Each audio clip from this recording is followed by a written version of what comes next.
love to make cookies and you love to make homemade pizza, but your pans look like this, and you have rust starting to form just like mine, then let me show you the upgrades I just bought. So I got this combo set, which is a baking sheet and a pizza pan. This pizza pan has two handles on each side for you to easily pull this out of your oven without having to accidentally drop your pizza while trying to remove it from the oven. It has all of the holes on the pan itself, and that's so that there is even cooking for a crispier crust.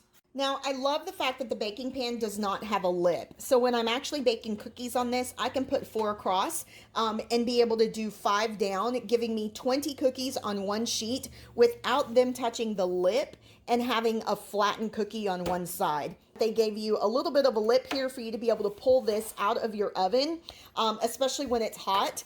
And then on the underside, you will see there is a little bit of a raised lip there. And again, that's just so that you can have even distribution when it's actually baking.